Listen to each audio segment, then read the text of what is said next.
মাত্র 50 টাকা খরচ করে ইন্ডিয়ান ভাইরাল গাউন শাড়ি তৈরি করে ফেলেছি। এই যে এইটা ছিল শাড়ির ফাইনাল লুক, আর আপনাদের সাথে সেটা শেয়ার করছি। এই যে আমি একটা পাতলা শাড়ি নিয়েছিলাম আমার আম্মুর কাছ থেকে, তো এটাকে সেলাই করে ভালোভাবে গাউন তৈরি করে নিয়েছি।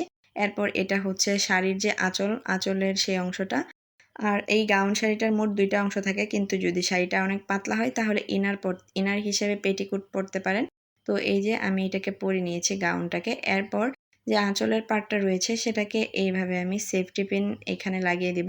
এটাকে অ্যাডজাস্ট করে সেলাই করতে হয়, কিন্তু আমার এটাকে ভাঁজ করতে অসুবিধা হবে বলে আমি সেলাই করিনি, আলাদাই রেখেছি। তো আপনারা চাইলে সেলাইও করে নিতে পারেন, আবার অনেকে এটা বানাতেও পারে না। আপনারা যদি চান এরপরে আমি একটা সুন্দর গাউন শাড়ির ভিডিও দিব।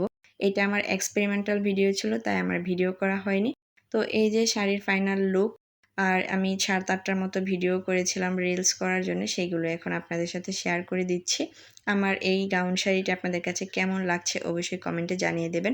জানি না আসলে বাংলাদেশে এটা এখনও অ্যাভেলেবল কিনা, তবে ইন্ডিয়াতে দেখেছি অনেকেই ভিডিও করছে যে গাউন শাড়িটা অনেক ভাইরাল ওইখানে। এখন একটা ফুল ছিঁড়ে আমি এখানে কানের এখানে গুঁজে দিচ্ছি, যেহেতু চুল বের করিনি তাই হিজাবের মধ্যেই গুঁজে দিলাম।